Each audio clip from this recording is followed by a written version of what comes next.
All right, part 11. So for this part, I'm just going to give you some backstory on the family. Pause all the stuff about the house, pause the stuff about the car. This is backstory on his family, my ex-husband's family. All right, follow me. My ex-husband's parents, mom and dad, are both deceased. Mom passed away from cancer. Dad passed away shortly after her. I'm not sure what he passed away from. So he has a number of siblings. He has two, with his parents, he has two siblings, two brothers, excuse me, two brothers.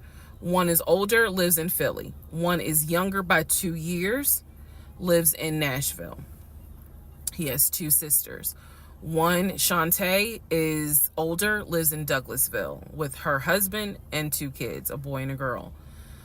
Younger sister, Kim, is the baby, lives in Augusta with her husband, worked at, I think he told me, Procter & Gamble.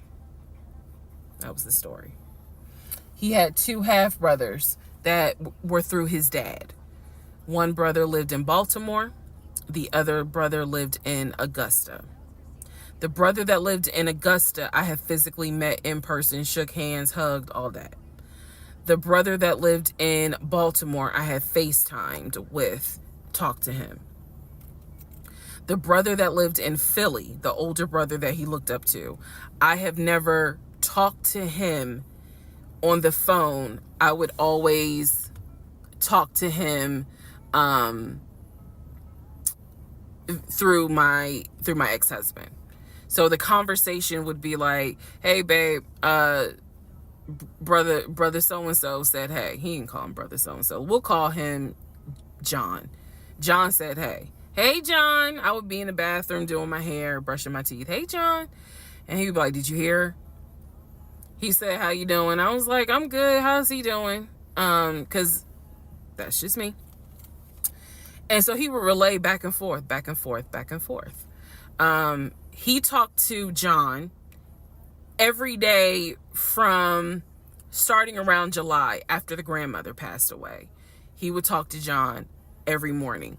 We both would be getting ready for work and he would be on the phone with John. They would be talking for 30, 40 minutes, talking about football, talking about other siblings. They would be talking about cars. It was really like not a big deal. They would talk about the brother in Baltimore. They would talk about the brother in Augusta. And then they would reminisce. This is the conversations I could hear. Let me explain. When I say I can hear a conversation, what that means is I am physically standing near him or next to him where I could hear him with the phone up to his ear talking to someone, because it wasn't me. Okay? I may not hear the other person because the phone call may not be on speakerphone. But what I hear is, for example, I hear, hey man, what y'all doing? Oh, for real? Y'all barbecuing this weekend? What y'all making? Oh, that's what's up. Nah, I think me and her gonna stay in this weekend because, these numbers is looking crazy with COVID. Yeah, she over here. She's just sitting right here. She watched the TV. Okay, hold on. John said, hey. Hey, John. You heard her? Okay. All right, bruh. I just wanted to check in on you. That's the type of conversation I'm explaining. Okay, so I hope that gives a little more clarity about the type of conversations I'm hearing. So, I don't know why this light keeps going out. Okay. So that's how he would talk to his siblings. The grandmother passed away. He called me around April or May and told me that his grandmother passed away. His grandmother, on his dad's side, had died suddenly from COVID. She had symptoms. She went to bed and did not wake up. He was distraught. He was crying. He wasn't eating. He was just sitting there, listening to music, not watching TV, just sad, because he was like, my grandmother was always my support system. So from what I saw, it really bothered him. I did not think anything of it. I'm one of those people. If you tell me somebody in your family passed away, I'm gonna believe you, because I don't play about death. And I guess I expect other people don't either. Um, however, that is not the same for everyone else. But we'll get there. So, family. He had his sister Shantae, who lived in Douglasville. Like I said, she was married with 2 kids. Apparently she was a nurse. So when I had my miscarriage, that was a sister that he was like, my sister will take you to the hospital. Like, that's what family does. Okay. I had never met Shantae. I've been on the phone, or excuse me, I've been around him when he was on the phone with Shantae. Never heard her part of the conversation. But he would be talking to his sister. That's what he said. That's what it sounded like too. Now, what is interesting is that we lived maybe 35, 40 minutes away from Douglasville. So there were plenty of times that he had invited me to go with him to his sister's house. Okay, let me tell you how this would always work out. Total times he invited me was probably 3 times for different barbecues or whatnot. The first time he invited me, I was like, nah, I ain't going, because again, COVID. And she's a nurse. Hell no. The second time he was like, yeah, she invited us, but I don't think we should go because COVID. No. The third time I agreed to go. I was like, absolutely, I'll go meet your sister. Like, that'd be great. On our way to her house, to Douglasville, to go see the sister, apparently he got a phone call. The phone was always like on vibrate, but he got a phone call and he told me that something came up, and so she had to cancel the barbecue, the get together, whatever. And so I was just like, oh man, okay, well, hopefully we can go another time. It didn't happen close enough for me to have red flags, if that makes sense. But at this point, as y'all probably like, girl, you so blind. But again, I didn't think anything of it, because it's like, okay, it fell through. We'll reschedule. And so we just went out to eat, and then he talked to another brother, the brother from Augusta that he would have on speakerphone. So it was like, I didn't think anything of it. I really didn't. Man, and the more I talk about it, the more I realize, like, I'm not a dumb person, but it just never dawned on me the things that you have to now investigate. It didn't dawn on me, but nevertheless, that is the backstory for his family, right? Grandmother passed away. 3 weeks later, he called me and told me his uncle had passed away from COVID. The uncle had tested positive, had to go into the hospital, and he died. It was a bit of a red flag. It was a bit of a red flag, but like I said, I don't play about death. So I was just like, wow. Because of these 2 deaths, he became a stickler about COVID. And when I mean a stickler, wear your mask, wear gloves, hand sanitize, wash your hands. Like, he was annoying about making sure neither one of us caught COVID. So now I'm going to give you the backstory in regards to what I was told with the ex-wife. Okay, I know I look rough, but it's okay. It's okay. Anyway, so this is part 12 of Who the Fuck Did I Marry? So this is the backstory on what I was told for the ex-wife. This is important. Pay attention. All right. This is 2020. So this is what I was told in 2020. I was told that he and his ex-wife used to be friends. Then they started dating and subsequently got married. They got married in California. He had bought a house with the money that he made from arena football. They had apparently gotten married on the downward of the arena football career. Had a nice house. He showed me a picture of the house, showed me pictures inside the house. Remember that? Showed me pictures inside the house. It was a really nice home in San Diego. And basically what happened was that he came home from work early one day and I have the hiccup, sorry. Came home early from work one day and his wife was sleeping with another man. The man was in the house. He and the man get into it. Her son, who is about 17 years old in 2020, she had 2 kids, a daughter and a son. The son apparently was on his way home from school when my ex-husband found his previous wife in bed with another man. So the story goes that he and the guy fought. He kicked the guy out. He kicked his ex-wife out, but told her the kids could stay. The kids are not biologically his. Those are his stepkids. She was like, you must be kidding. Like, I'm not leaving my kids here. The kids are old enough to where they were like, we don't want to go because you fucked up. We don't want to leave. So apparently she leaves. The kids stay with him for a few weeks. And then she gets her own place. The kids move in with their mom. He files for divorce in California. He files for divorce in California, and it was an ugly divorce. She was asking for spousal support, all kinds of stuff. And then it turned into, I'll help you with the kids, not child support, but just I will give you some money for the kids, because apparently he was very close to the kids and he wanted to keep a relationship with the kids. Their biological fathers, apparently there were 2 fathers, their biological fathers were not in the picture. So the divorce starts out contested and ugly, eventually becomes amicable. Eventually they become cordial with each other.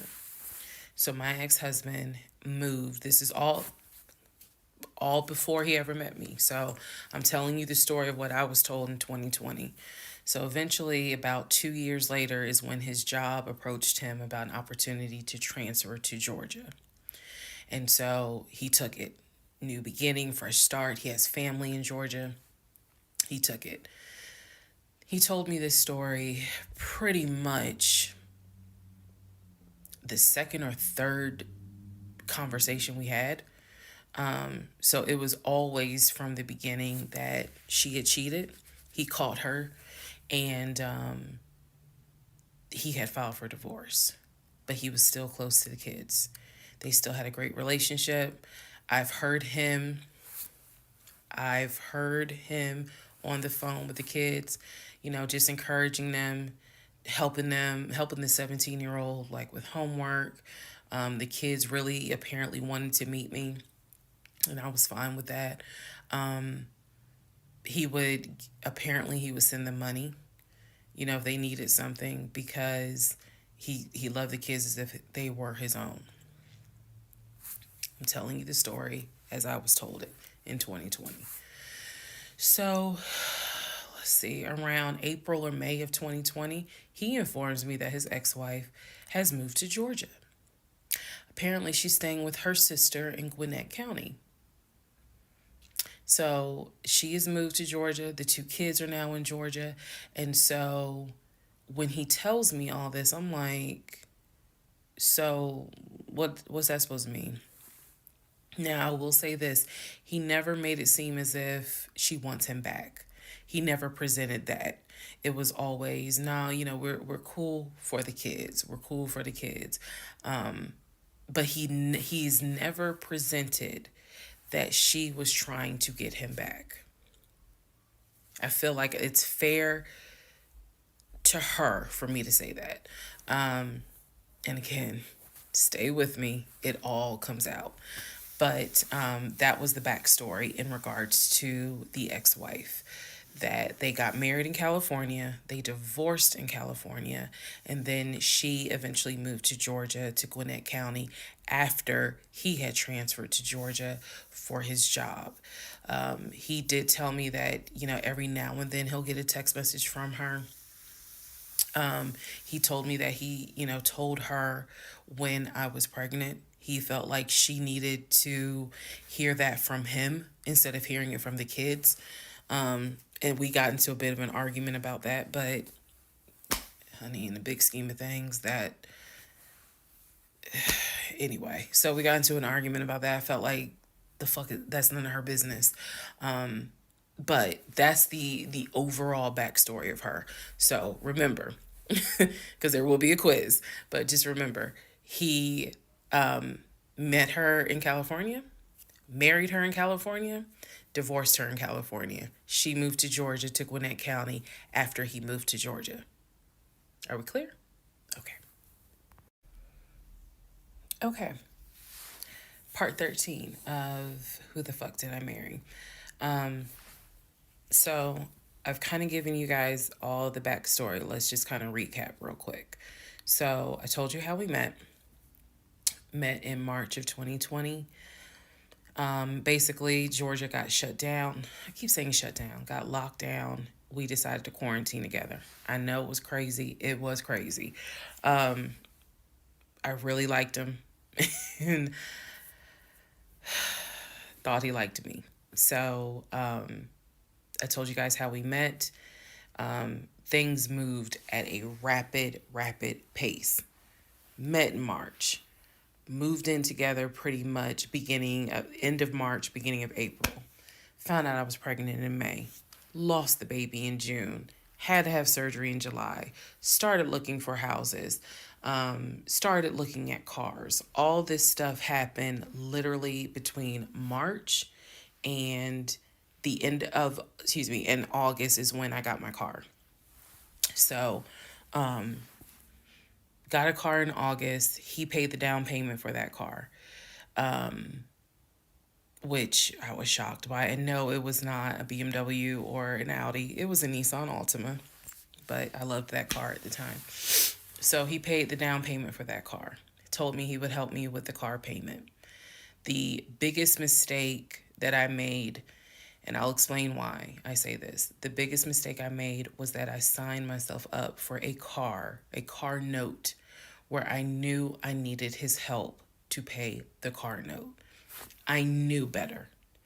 My mom has always taught me, do not ever put yourself in a position where you were financially dependent on a man. And all of that went out the window. And the reason why I say that was the biggest mistake is because when I have pulled back the layers of this whole monstrosity of life that I lived for 2020 and 2021, it really does boil down to the fact that I truly ended up marrying him more out of fear than anything else. And I'll expound upon that later. But I got the car in August, and by this point I was exhausted of looking at cars. I was mad that I didn't get a BMW X5 dark blue with cognac interior. And I was tired of looking at houses, getting my hopes up, looking at a house and picturing myself in the master bedroom, the kitchen, the island, all that stuff. I'm a visual person, and I was tired of getting my hopes up. So now we're going to segue into fall, going into the holidays.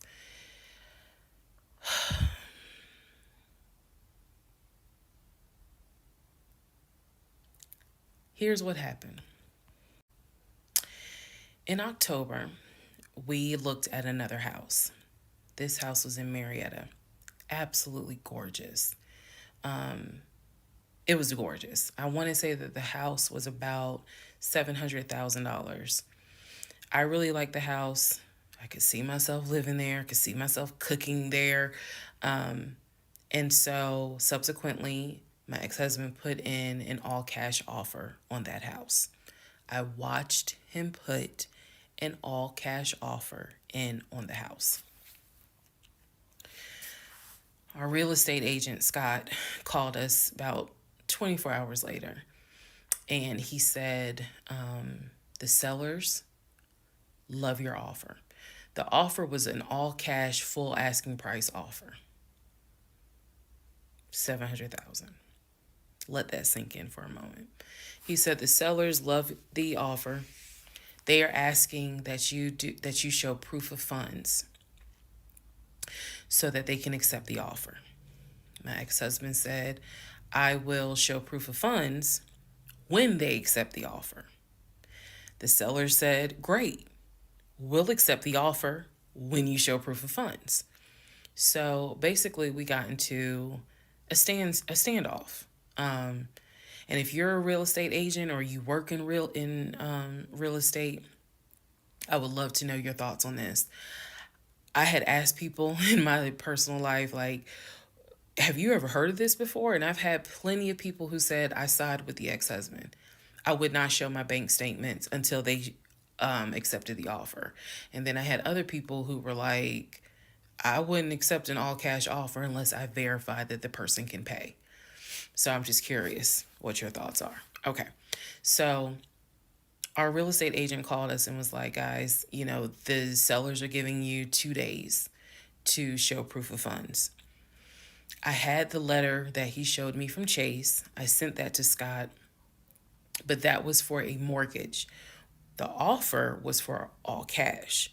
So he needed to show proof of funds that he had the cash to pay $700,000.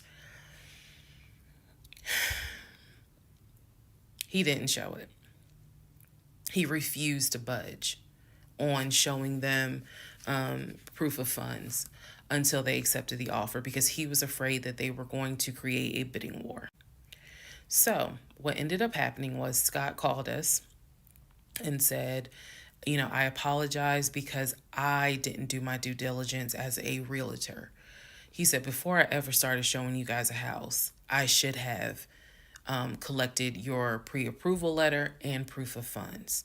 He said, so at this point, my broker has informed me that I cannot show you guys another house until you show at least us, meaning the real estate firm, until you show us proof of funds. And so I'm just like, well, I'm telling my ex-husband, just show them the fucking proof of funds. Like, what's the problem? And so it was a lot of, I find that this is really unprofessional because it's not our fault that you didn't do your job correctly. It got a little ugly and it got uncomfortable because I'm like, I don't understand why you don't show them proof of funds when you clearly just signed a document stating that you're putting an offer in at full asking price. This was the same thing that the realtor was saying. He was like, but you just signed an offer. So what's the problem? Like, you want them to accept the offer and then you'll show everyone the proof of funds? And my ex-husband, without missing a beat, said yes. So Scott did his best to work with the seller and say, look, accept the offer. He'll open the books. He'll show you the proof of funds. These sellers were like, no, that's not. And it wasn't so much the sellers. It was the seller's agent. Big respect to the seller's agent. But the seller's agent was like, no, that's not how we're doing business. He needs to show those proof of funds before I advise my clients to accept his offer. Period. If he's not willing to do it, we'll go on to the next offer, because they did have another offer on the table for it was less than asking price, but they were willing to accept that offer over the all cash offer because those people had basically shown proof. So subsequently, the house fell through. We passed the 2-day deadline. They went with the other offer. Also, at this point, our real estate agent, Scott, and I do not blame him for this, pretty much cut all ties. Because what he, I believe, felt like was, I don't know what's going on, but something's going on. And this is not how I do business. So until you guys are ready to show the proof of funds needed to buy a house, you need to get yourself another agent, because we were already about 20 to 25 houses deep by this point. We had already put in 2 other offers, they fell through. And now here we are with this house. And once again, it fell through. Okay, so good news and bad news. Number one, this is part 14 of Who the Fuck Did I Marry? Bad news, this is going to be the last post for the night. And the reason why, good news, tomorrow's my birthday. So I'm just going to make this video, post it, and then I will pick back up probably Friday, because honestly, I truly want to enjoy my birthday tomorrow. I just want to enjoy my birthday. All right, so y'all don't be upset. Just, if anything, watch parts 1 through 14, then we'll be ready for part 15. So the house fell through in October 2020. And what I told him was, I said, I don't want to look at another house. I don't want to talk about cars. I want to get through the holidays, because it was going to be a holiday season where I could not celebrate my family because of COVID. So I said, I just want to get through the holidays. I want to get through the end of the year. And we'll revisit stuff in January. I was very calm when I said it. No argument, nothing like that. And he said he understood. A lot of what fueled me staying in this situation really was the fact that, number one, I didn't want to be alone. Number two, I didn't want to look stupid by having the relationship end so quickly, for everyone to be like, we told you something was up. And number three, I was ready to get married. And that, ready to get married, fueled a lot of stuff. And again, I was still making my audio diaries. So listening back to it, I knew something was wrong. I admit that. I knew something was wrong. But what I thought it was, truthfully, was like, why does it seem like there's always something? Like, why can't we just go ahead and get the house? Why is it always something? Why can't I just get the BMW? It still didn't dawn on me how deep this something went. And for the people who keep asking, I'm going in order of events. So yes, there will be a video where I explain how everything came out and what came out, what was true, what was not true. It's coming. I'm just getting all of this out in order. So I told him I didn't want to look at a house no more. I don't want to talk about houses. Do not mention the word Zillow. Do not mention the word realtor. Nothing. Let me just get through the holidays. And for myself, the question was, what do you want to do? You want to stay with him? Or do you want to cut your losses? And the part that kept me constantly second guessing myself was, what if he's not lying? What if he's not lying? Literally the conversation I had with myself was, there's no way he is lying about having money. You saw the paper from Chase. They don't just approve $750,000 for a mortgage for anybody. I've seen his checking account. You see how much money's in his available checking. Like I don't think he's lying. I don't think he's lying about that. But what is it? Is it that he doesn't trust me? Like, I second guess myself so much. Is it that he doesn't trust me? Is it that maybe he doesn't really want to get married? Like, what is it? Because I know what I saw. I know what I heard. I know that he's having conversations about move the money from this account to that account. I know he's paying my car note and all these bills. Like, clearly this man is making money. I know that I saw the promotional the letter from HR that states his new salary is 200 and something thousand. And I remember thinking, like, God, what what am I missing? I'm missing something. But what is it? Because I know what I've seen. I know what I have touched. I have physically touched these papers. Like, I know how to read. So what is it that I am missing? He's close to his family. He talks to them all the time. He's just a regular guy that just likes to watch NFL football. He leaves me alone when I want to watch Georgia football. He's paying the bills, groceries. I haven't had to worry financially since I've met him. And as a woman who had lived on her own, paying her own bills, my God, that is the most intoxicating feeling when you meet a guy who just takes your stress and your worry away financially. But the downside is he took away the stress and the worry financially away and instead brought a mental fuck job I've never in my life had experienced. And I could not put my finger on it. I couldn't really talk to anybody about it because I'm a big believer in what happens at home stays at home. So I didn't talk to my girlfriends about it. I didn't talk to my family about it. But I just remember being like, what am I missing? What am I missing? So we did not talk about houses. We did not look at cars. We didn't do any of that for November, December. And he came to me like around Thanksgiving, and what I thought was a very open, loving conversation.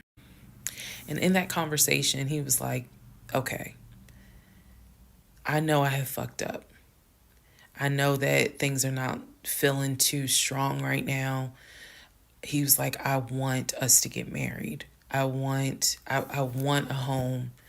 I will show you whatever you need to see to put you at ease. He was very contrite. He was very just like, what do I need to do to put your mind at ease so that you know I'm in this and that I want this and that I love you and I want you to be my wife. So I was like, show me your accounts. He showed me his checking. He showed me one of his savings. He showed me a Chase savings. He did not show me the offshore. And he did not show me the U.S. Bank. So he showed me those two accounts, checking and Chase savings. So I knew that there was money. What I saw in those accounts, there was money. I told him, I was like, if we're going to buy a house, I want it to be through the mortgage on Chase. I don't want to deal with this proof of funds shit no more. I said, I do not want to look at another house until the beginning of the new year. He said, okay. That is when we then had a conversation. So I guess I lied because we are going to have a part 15 or 16 tonight. But that is when we then had the discussion about marriage. And that is where religion came into play. Yeah, I'll give y'all the other part tonight. Stand by. Okay, part 15. Who the fuck did I marry? So in December of 2020, around beginning of December, we had a conversation, kind of a come to Jesus heart to heart conversation. And both of us had grown up in the church, and the fact that we were not married but living together, the fact that almost had a baby together, bothered both of us. Both of our families, my family and his family, were very adamant, like, okay, y'all either need to get married or y'all need to separate. And so I'm walking around with a ring on, which I'll post a picture of the ring because, God, there's so much to unpack. But anyway, walking around with the ring. And so he said to me, whatever I need to do my part to make this work, I'm willing to do. At the same time, it wasn't that I did not trust him as much as it was I felt like I wasn't trusting myself. Because, again, like I said in the previous video, I know what I saw, I know what I read, I know what I've heard, but fuck, something was not sitting right with me. And every time I would question it in my head, the other side of me was like, okay, you know he ain't lying about the money because you saw it.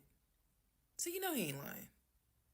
Girl, are you that... Like, I remember saying to myself, are you that jaded that you don't even know what it's like to have a decent man? Yes, I really had the audacity to have that thought. So we agreed beginning of December, like, we wanted to be together. I believe I loved him.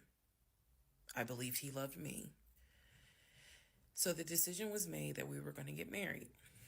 It's still COVID, so we had to follow certain protocol. So we filed our marriage license in Fayette County, Georgia, because you could not get an appointment in Clayton County to save your life. So we filed the marriage license in Fayette County. On our marriage license, it asked the number of previous marriages. He said 1, I had 0. It asked for our social security numbers. He put his social security number down. I put my social security number down. I mentally wrote down his social security number. And I did a background check. I did a background check after I had filed a marriage license. Yes, I know, but I did. The background check, nothing came back. It was like no results found. I did a criminal background check, nothing came back. So I thought one of two things. Either I had the wrong social, meaning I wrote down the wrong social, or my paranoia was unfounded. There's nothing wrong with him because he has been always throughout the relationship a big stickler about law enforcement, following the law, because his dad was a retired police officer. So this is someone who's been... This is a guy who would check to make sure my tail lights were working, make sure my signals were working, make sure my oil was good, make sure I had enough gas in the car. So when the criminal history came back with no results, I was like, well, of course there isn't, because the man probably hasn't had so much as a speeding ticket. So we filed the marriage license, and then we made an appointment to get married, and waiting for the judge to come out of chambers so that she could marry us. And the reason why I'm pausing is because, my God, if I could go back and see that young woman sitting in that lobby.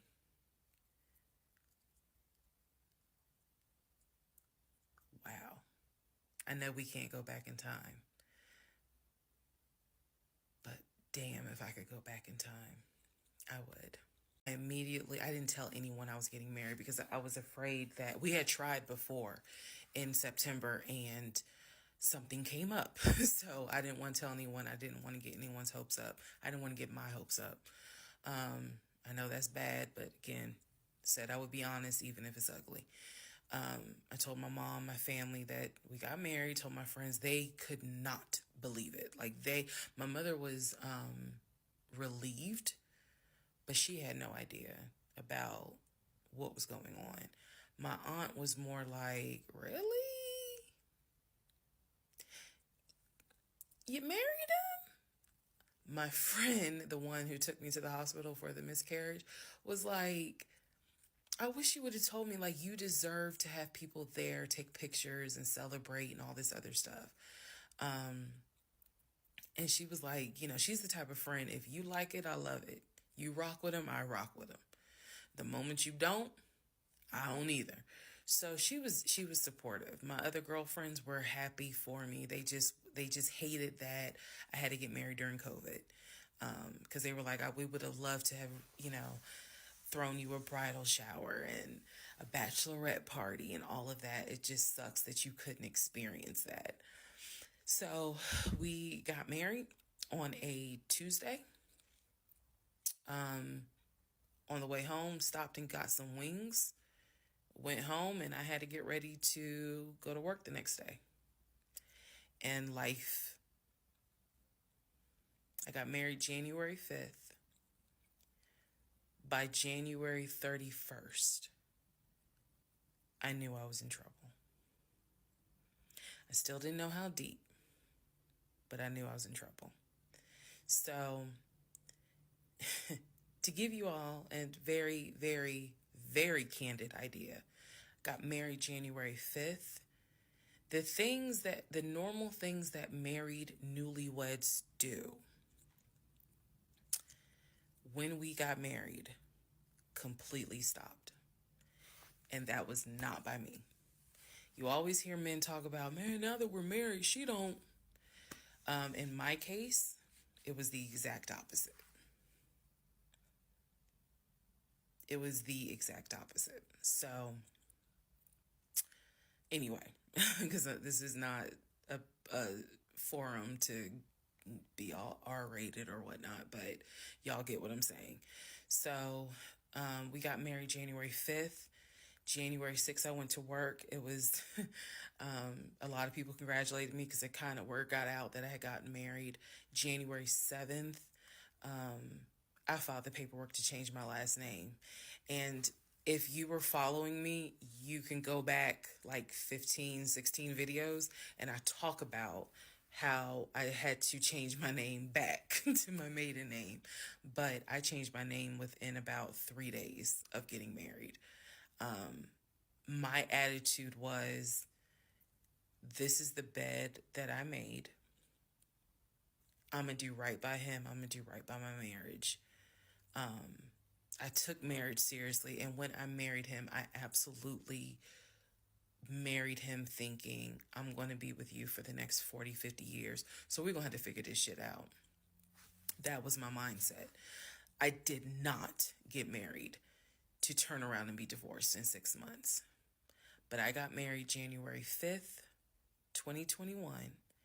And by January 31st, I knew